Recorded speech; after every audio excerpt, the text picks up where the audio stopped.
Ecco, oddio, non avevo visto la schermo. Perdonami, non sono nello spirito giusto.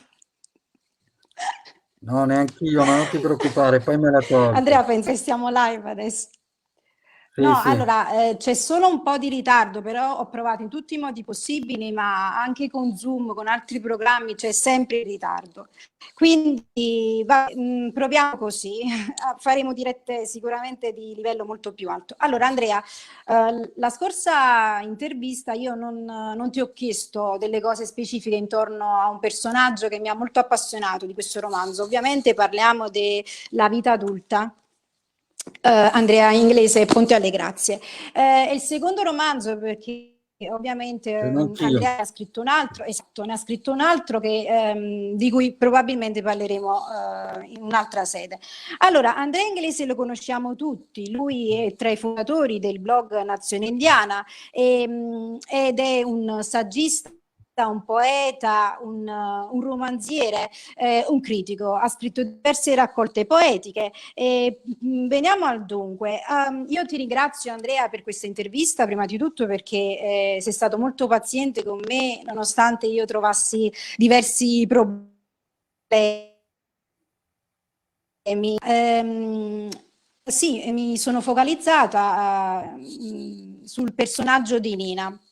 Allora, Nina, per chi ha letto il romanzo e chi andrà a leggerlo, apparentemente non è di una bellezza straordinaria. Risulta appetibile, sì, per il pubblico maschile, risulta appetibile nella ragione in cui il corpo lei lo usa per un impegno professionale, perché è un'artista performativa. Questo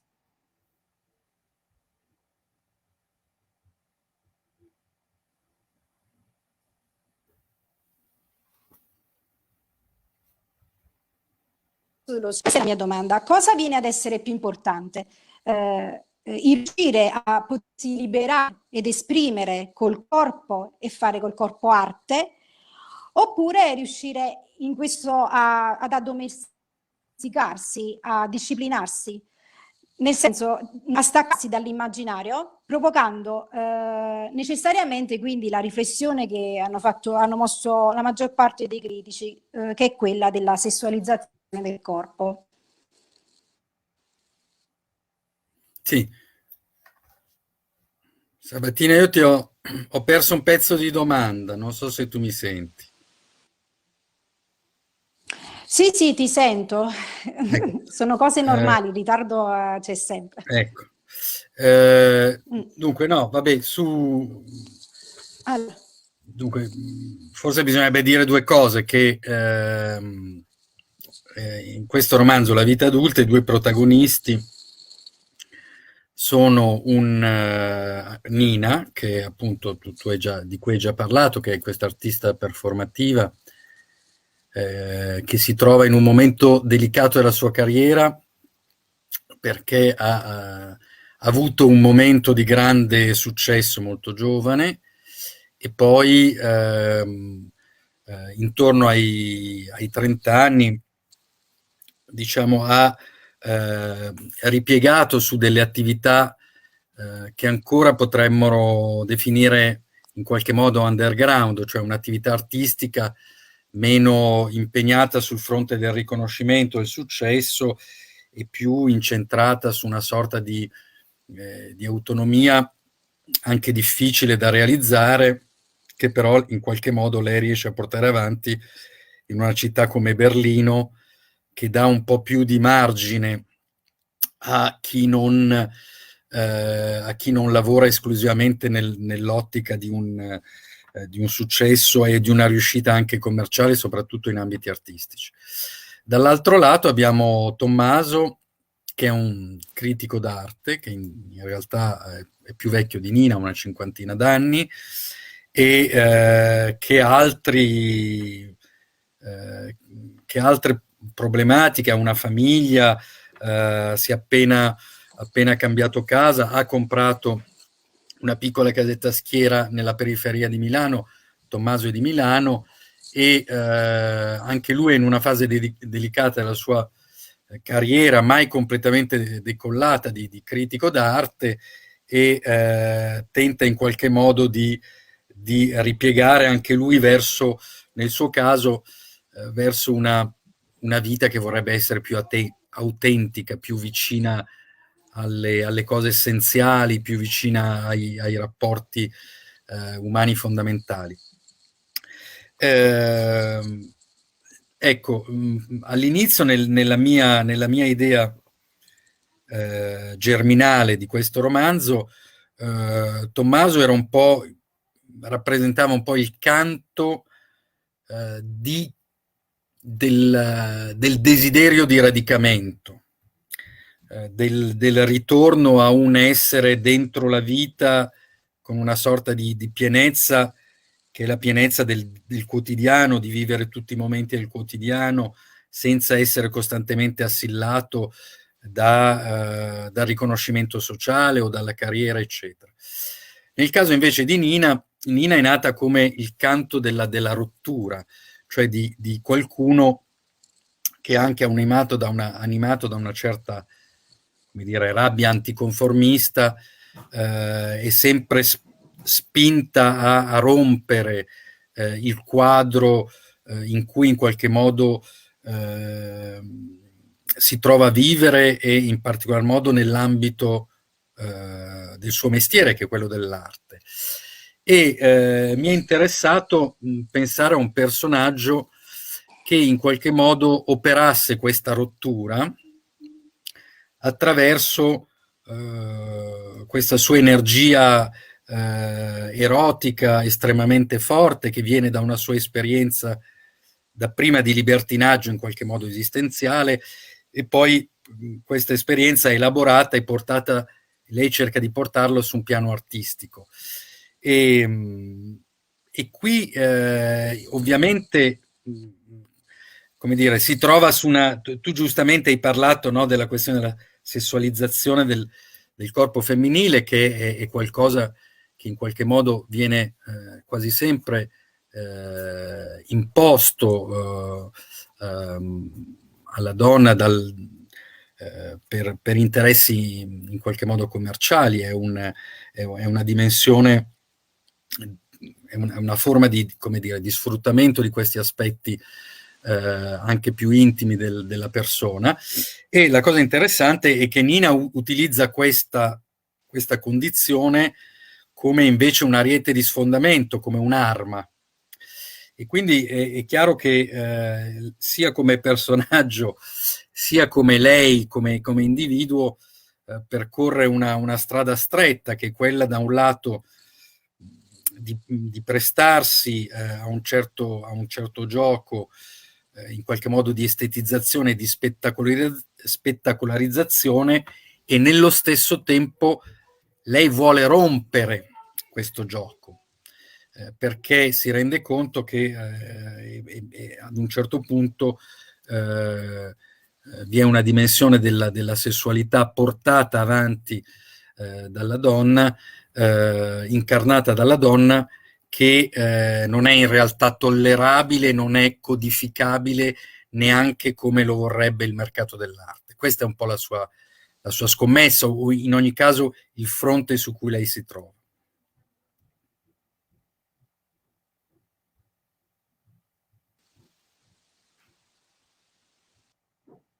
Qui ci sarà gente che va e viene, non ti preoccupare, Sabatina, qui è il Halloween in tutto il suo splendore.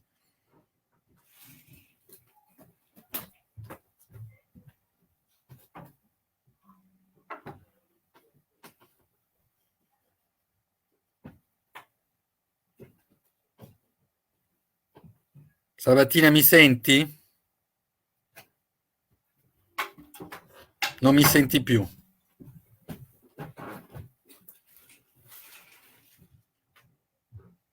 Non mi senti più? Io non ti sento.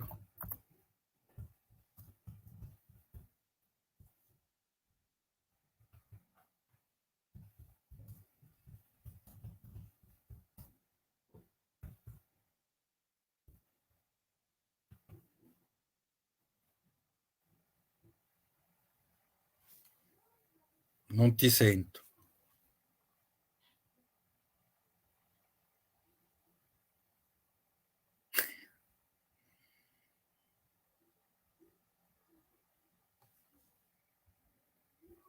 Che cosa possiamo fare?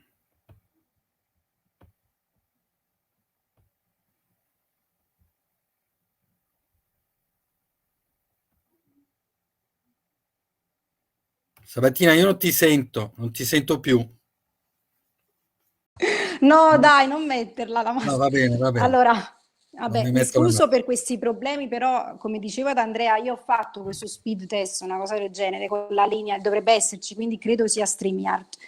Troverò un modo. Allora, Nina dicevamo, quindi abbiamo caratterizzato i personaggi di Tommaso e Nina. Nina non ha una psicologia complessa e lei nel corso tu la descrivi, comunque lei fa riferimento alla teoria del genitore guastatore, perché pare che il padre Carlo, da lei chiamato Dolomite, sia stato per lei il genitore guastatore.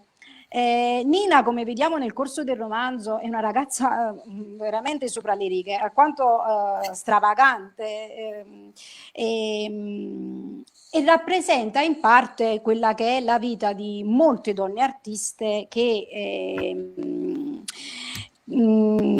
devono essere accettate da quella che è una società che è anche comunità e famiglia.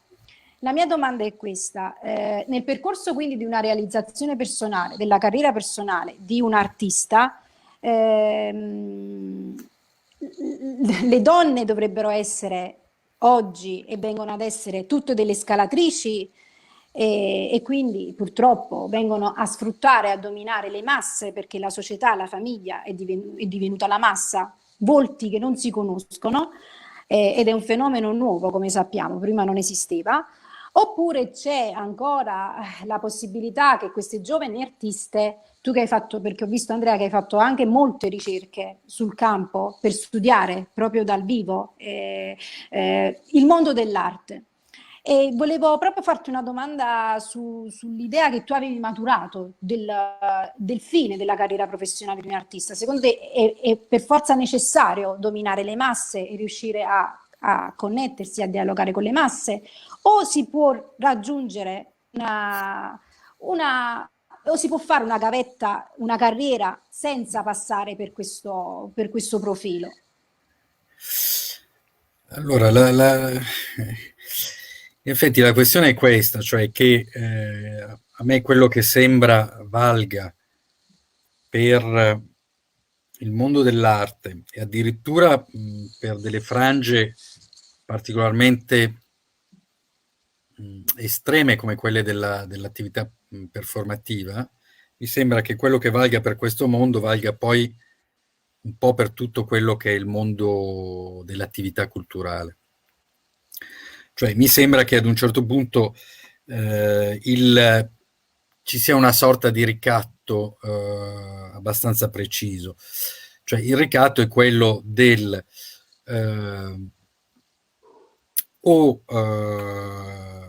ti imbarchi in qualche modo in un processo di mercificazione che ti rende prodotto innanzitutto come individuo e poi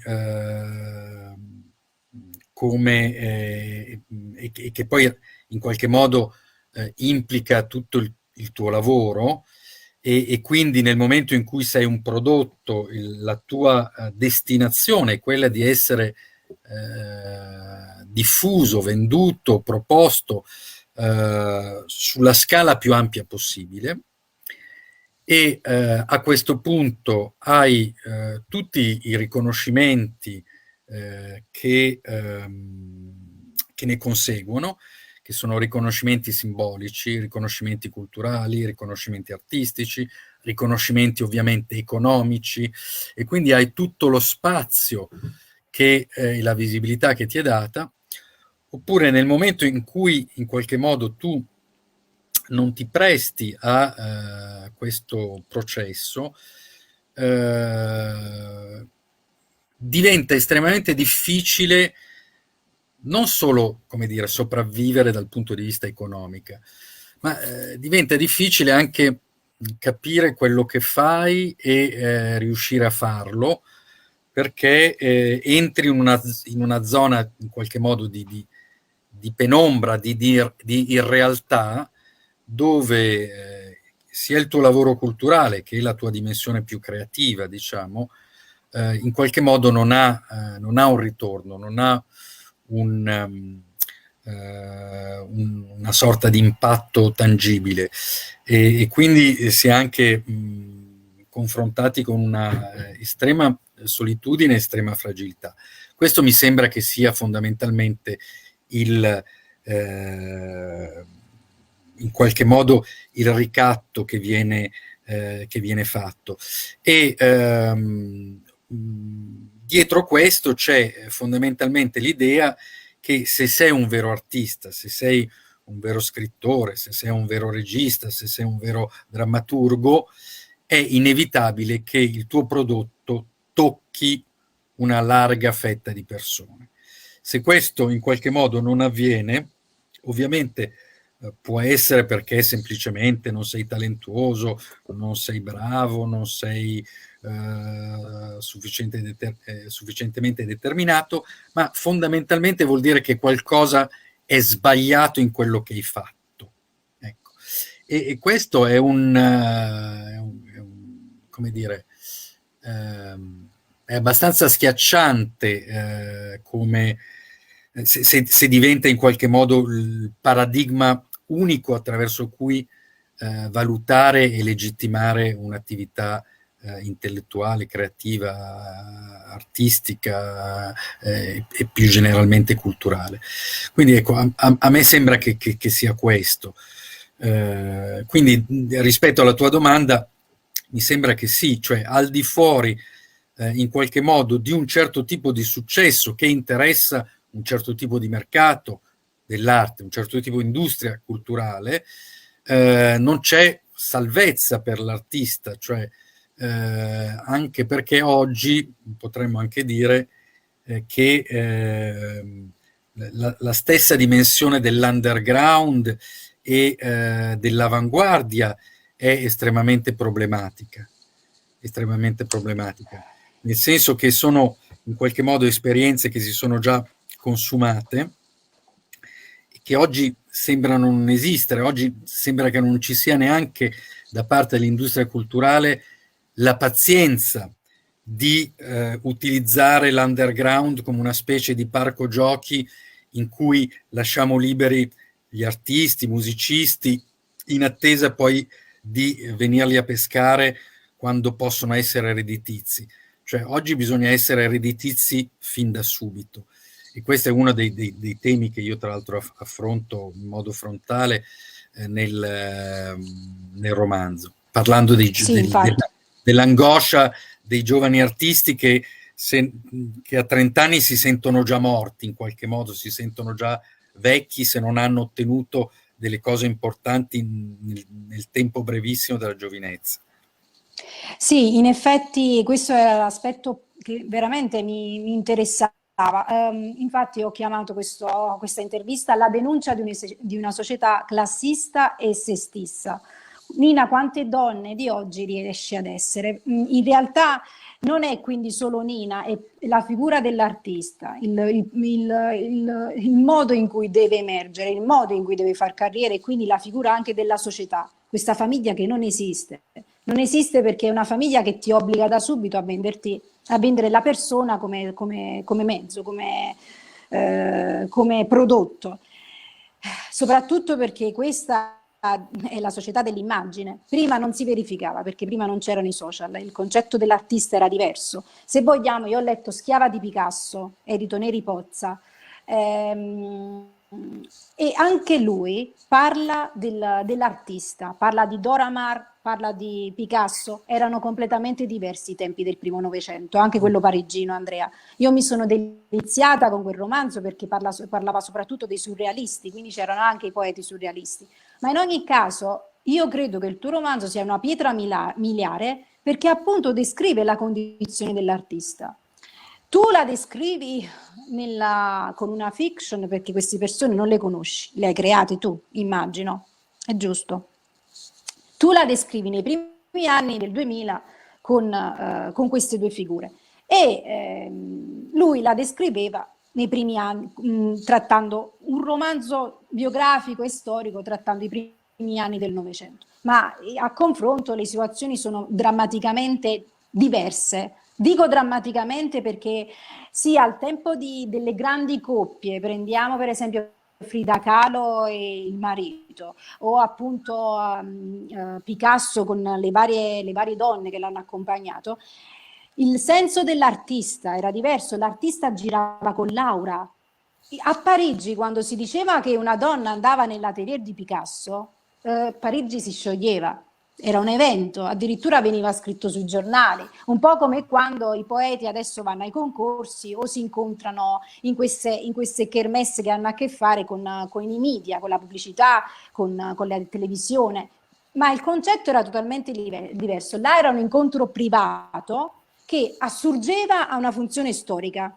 Qui è tutto l'inverso, il privato non ha senso e per storicizzare dobbiamo renderci pubblici, dobbiamo rendere pubblico, perché è ovvio, perché se non arriva il messaggio alla massa è un messaggio povero, i numeri sono cambiati, il senso proprio della persona è cambiato, perché una società si vede anche da come valuta l'artista, Andrea. Una società, la base culturale di una società si vede dal valore che dà un artista. Questo è un parere mio, ma è un parere...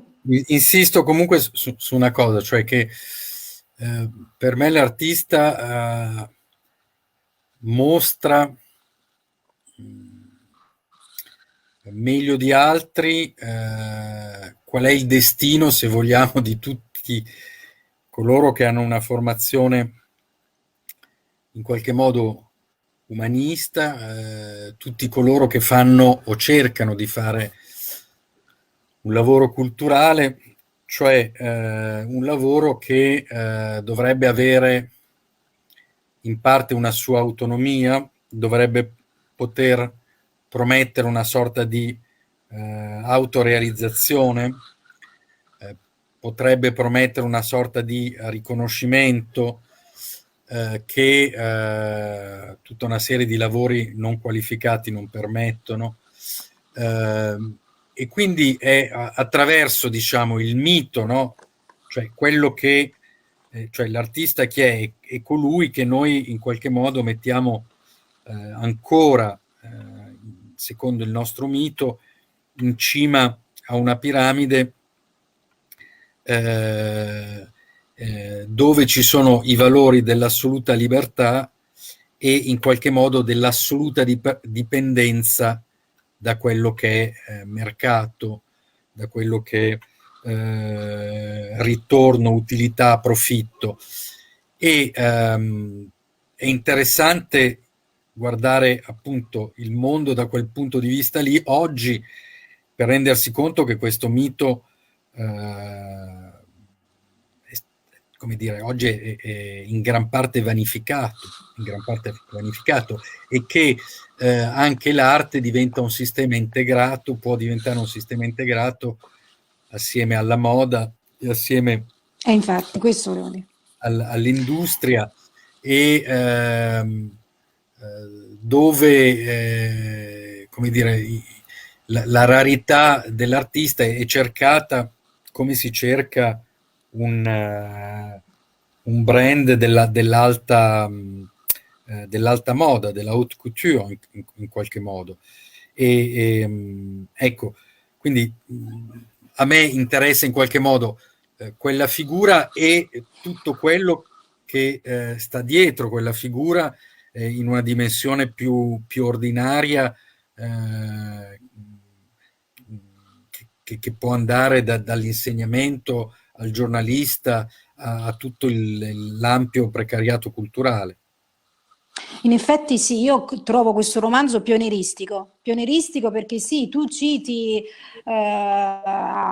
all'inizio del romanzo due scrittrici, uno scrittore, ma io ho fatto determinate ricerche anche per trovare una familiarità critica, e di questi romanzi ne ho trovati solamente alcuni che ho letto, che parlano proprio delle grandi coppie di critico e di artista, ma nei primi anni del Novecento, quindi che sono totalmente diversi. Probabilmente, forse te ne parlerò in futuro. Sì, tu appunto hai citato anche Virginie all'inizio Virginie del... Despentes. Infatti che sbaglio la pronuncia. Io ho studiato in questi giorni questa scrittrice. È un personaggio abbastanza importante, insomma, per una rivoluzione culturale in questo senso. Proprio legandomi a questo fil rouge, io ti volevo fare questa domanda. Allora, partiamo dal presupposto che Nina è di Milano, eppure si sposta quindi da Milano e va a Berlino. Nina non è nostalgica, non è affatto nostalgica. Nina non sembra preoccuparsi proprio né dei ritorni di coscienza né di un'introspezione, non le interessa questo, perlomeno è l'aspetto che ne leggiamo nel romanzo. Quindi, però, a volte la riflessione sui luoghi dà come un accenno di profondità. Un accenno, perché in tutto il romanzo, secondo me, aleggia il disciplinarsi, il doversi disciplinare per campare. Questa cosa è di una drammaticità assurda e assoluta. Sì, scusami Sabattina, interrompo subito solo una cosa su questa cosa che dici della disciplina, sì, no? Un amico scrittore,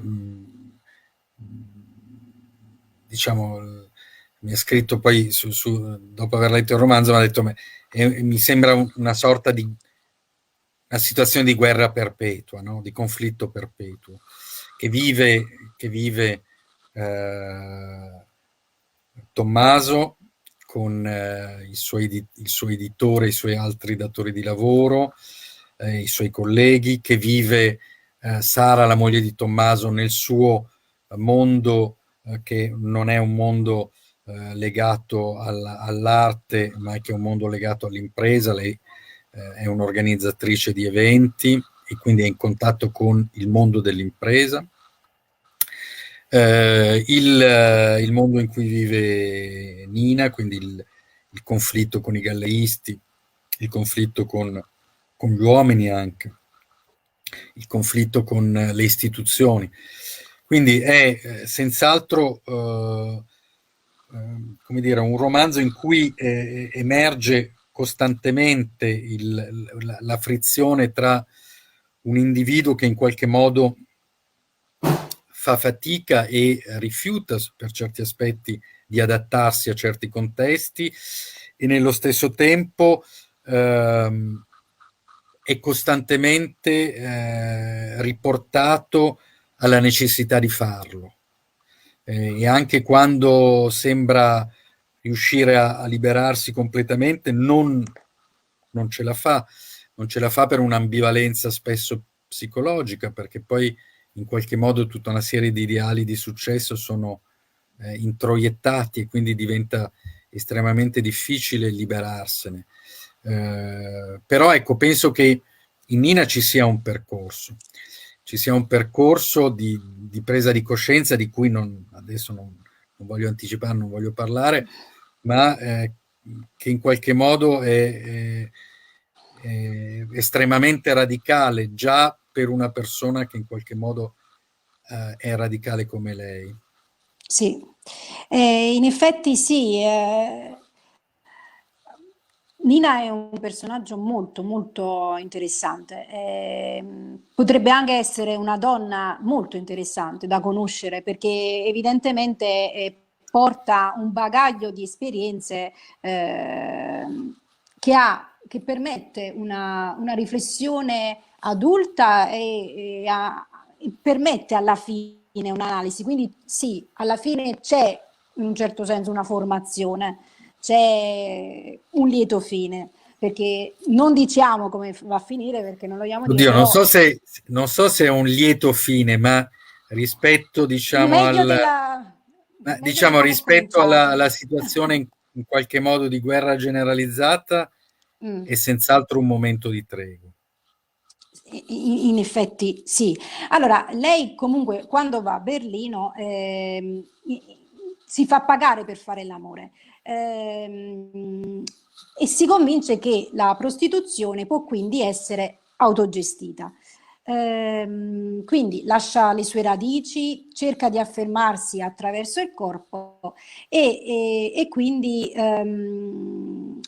lei intraprende queste che appunto vengono definite da te, dallo scrittore, in estenuanti battaglie per pagarsi l'affitto. Lei non incarna chiaramente questi desideri, non è come le sue compagne che hanno anche loro una vita traumatica e drammatica, perché il paradosso è che viene presentata la vita come effettivamente una lotta per la conservazione. Come Nina cerca di vincere questa lotta è il fatto che non dà scandalo, ma che può incuriosire e muove una riflessione sociale importante oggi, anche per il romanzo, per il senso che noi intendiamo un romanzo contemporaneo che tratti i temi di maggior rilievo, di spicco. Sì, per la nostra cultura non è normale che una ragazza già da giovane, da molto giovane, perché lei proprio comincia adolescente, inizia a volersi affermare proprio attraverso il corpo. Quindi in quest'ottica la scelta della prostituzione, che per Nina sembra a un certo punto del romanzo addirittura irrinunciabile, è quindi per il lettore un tentativo per informarlo in modo garbato o in modo piuttosto diretto di assumersi una responsabilità verso le giovani artiste. Questo romanzo, scusami, può essere un documento di quello a cui le artiste a volte, non per piacere, ma a volte proprio per una situazione sociale, economica e storica, si trovano costrette a vivere? Allora, dunque, no. No, nel senso che innanzitutto, diciamo, questo episodio di cui tu parli nella storia di Nina è abbastanza, come dire, limitato. Fa parte di uno dei suoi tanti esperimenti, un esperimento particolarmente spregiudicato, come molti che lei ha fatto, e che in qualche modo l'hanno portata anche a come dire, ad attraversare questa frontiera tabù che è quella del vendersi, no? Proprio in termini di prostituzione, di vendere la propria attività erotica.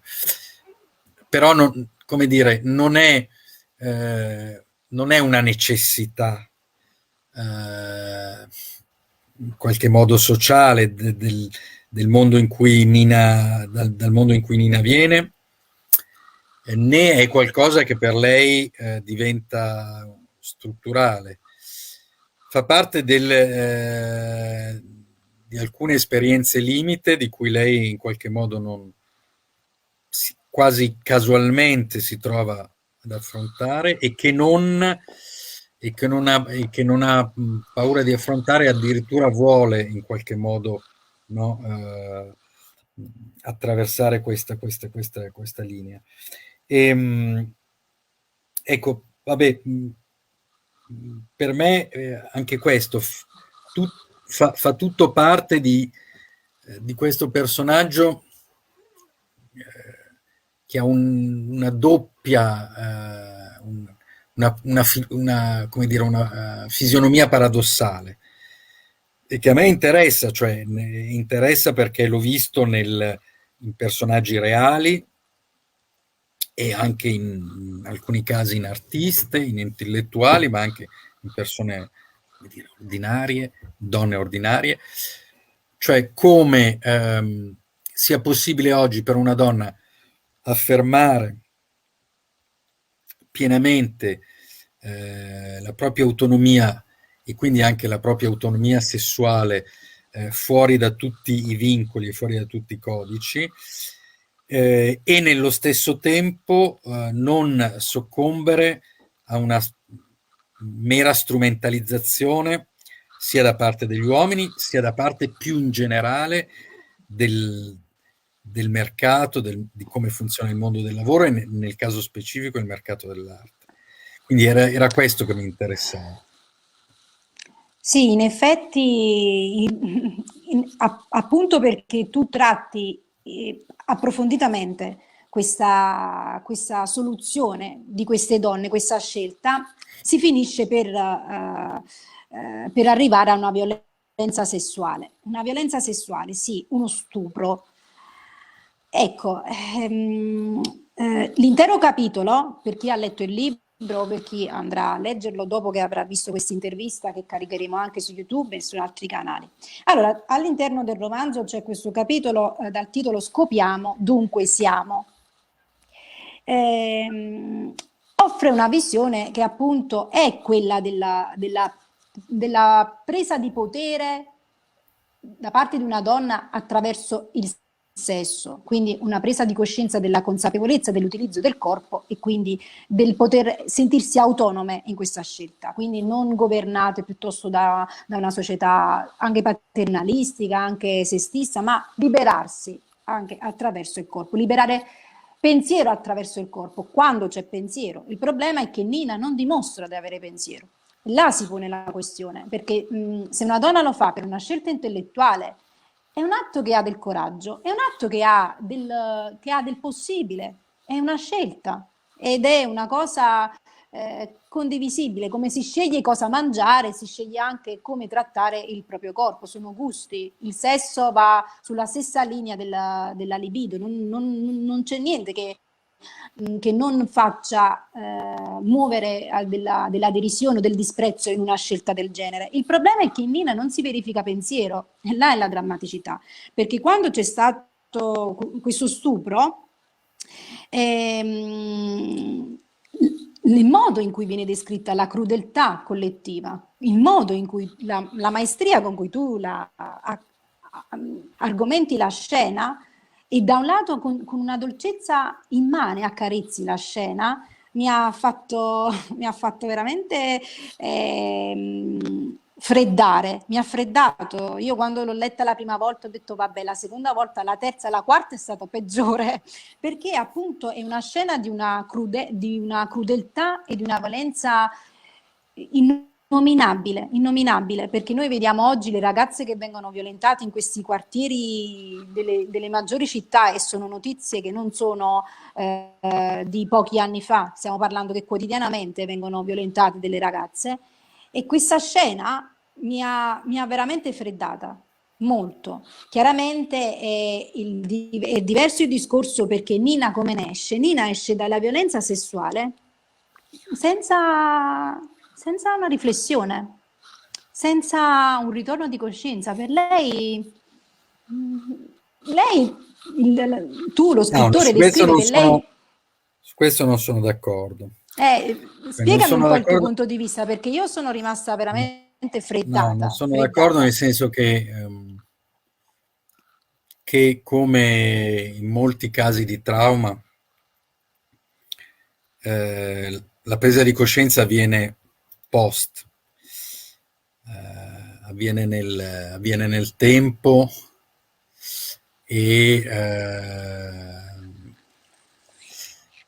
non è, come dire, non è qualcosa di immediato. Come tu sai, ci sono persone che, questa ormai è una cosa che in qualche modo di cui abbiamo purtroppo dati, documentazione, testimonianze, cioè anche la sola denuncia di violenze che siano subite da donne, a volte anche da bambini, insomma, tutte le volte che c'è stato un trauma possono passare addirittura decenni, in certi casi, prima che ci sia il coraggio di farlo. Questo non vuol dire che passano decenni prima che uno se ne renda conto, ma per dire che c'è tutto un processo. Per me, diciamo, questo processo è incarnato anche qui, in questo doppio, ancora una volta, doppio volto di Nina, che fin dall'inizio, fin dai primi capitoli, appare strutturalmente fragile da un certo punto di vista, e questa fragilità di fondo paradossalmente si accompagna a un'attitudine estremamente di sfida nei confronti del mondo, ma questo non è, secondo me, non è così raro, e non è neanche così strano che le due cose stiano assieme. Ecco, quindi in qualche modo Nina rimane segnata, e una delle conseguenze è proprio quello di cercare di volgere tutta questa sua energia, che, come tu dici, inizialmente è davvero non pensata, no? Non decisa, è quasi come una sorta di modalità, anche per certi versi in qualche modo autodistruttiva, no? Del non decidere. E nel momento in cui poi diventa parte di un progetto artistico, e lei lo fa diventare parte di un progetto artistico, lì si entra in un'altra dimensione, lì si entra in una dimensione di consapevolezza. E quindi, secondo me, è questo il grosso salto che Nina realizza, cioè passa da una giovinezza in cui in qualche modo il potere della libera sessualità è un potere che si dà senza quasi riflessione, senza quasi distanza, senza preservarsi, a un momento in cui questa dimensione viene invece pensata in un contesto diverso, che è quello artistico, e quindi con una intenzionalità che prima non c'era. Sì, in effetti, quindi il romanzo parte con una decostruzione dei ruoli sessuali.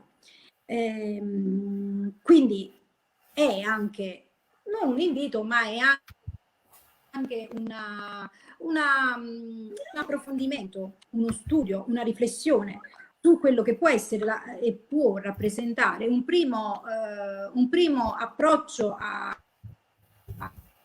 un'idea di liberazione dai condizionamenti culturali.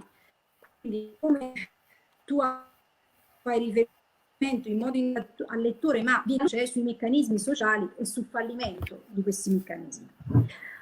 Con Danova le cose sembrano mettersi meglio per Nina.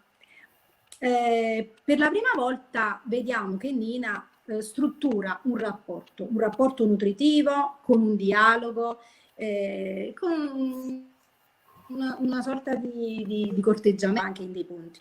Danova, chiaramente, essendo il suo gallerista, deve far fruttare tutto fino in fondo.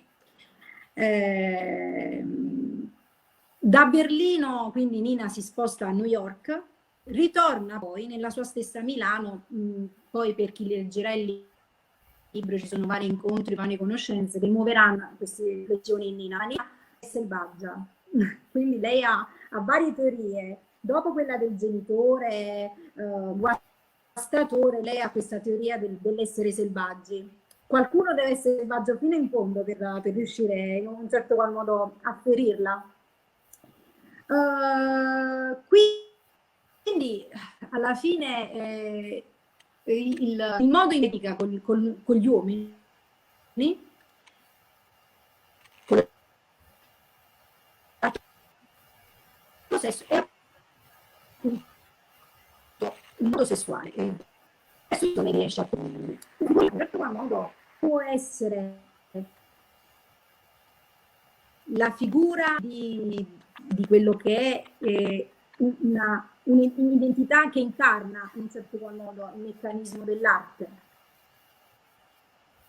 nella società di questi primi anni del 2000.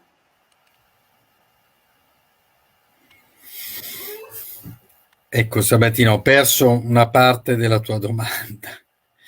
Comunque, diciamo, visto che è anche abbastanza tardi, ti chiederei come dire, di riformularla in modo estremamente sintetico, così posso risponderti e poi andiamo a chiudere Allora, questo dialogo. sì, io per chiudere avevo fatto questa domanda. Ho perso solo Allora, proprio... per chiudere, io avevo fatto questa domanda più che altro di natura. Sì, allora la mia domanda è quella: in un certo qual modo, secondo te, Nina, questo personaggio ambivalente tra questa ricerca continua di liberazione e questa ricerca anche di ancore per lavorare, perché le servono per lavorare, perché il suo lavoro sì permette di fare scelte autonome, ma lei ha bisogno di queste persone per lavorare. Può essere l'esempio, la caratterizzazione, l'icona del meccanismo artistico nei primi anni del 2000, dell'arte in sé. Allora, è difficile dirlo, nel senso che anche qui, dal punto di vista artistico, a me non mi sento di dover dare una specie di, come dire, di giudizio definitivo e chiaroveggente sul mondo artistico. Quello senz'altro che mi sembra è che mi verrebbe da dire questo, che comunque, quale che sia la forma di lavoro che fai, da quello più libero e creativo come quello dell'artista, quello meno libero e meno creativo come quello di Tommaso, che in fondo ha un piede nel giornalismo culturale, un piede invece in quello che è lo studio dell'arte in modo più approfondito. Sento delle specie di grisli, di strani rumorini che vengono dallo spazio profondo, ma adesso sono spariti. No, finisco. E quindi mi sembra che in entrambi i casi ci sia comunque l'esigenza di un riconoscimento sociale. Un riconoscimento sociale che in qualche modo è inevitabile ed è necessario anche per chi vuole in qualche modo porsi su un fronte più estremo, più di liberazione, più di emancipazione. E questa specie di questione in qualche modo è il nodo irrisolvibile. Il successo come ci viene imposto in certi contesti dell'industria culturale e del mondo dell'arte ha un prezzo estremamente alto in termini di autonomia, di libertà. Nello stesso tempo, perseguire questa autonomia e questa libertà pone un prezzo altissimo sul piano del riconoscimento sociale e trovare in qualche modo una possibilità di uscire da questa tensione individualmente è quasi impossibile, ed è forse un po' questo uno degli elementi che emergono nel mio romanzo, che se ci sono soluzioni si pongono ad un livello che non è più quello individuale, ma può essere quello collettivo. Collettivo. Bellissimo, una bellissima intervista, Andrea, veramente. Mi hai dato un'occasione veramente per un dialogo stupendo sul libro che è una pietra mia. Sabattina, ti ringrazio. perché non si tratta solo di letteratura, è stupendo, stupendo, su cui scriverò e parlerò in futuro.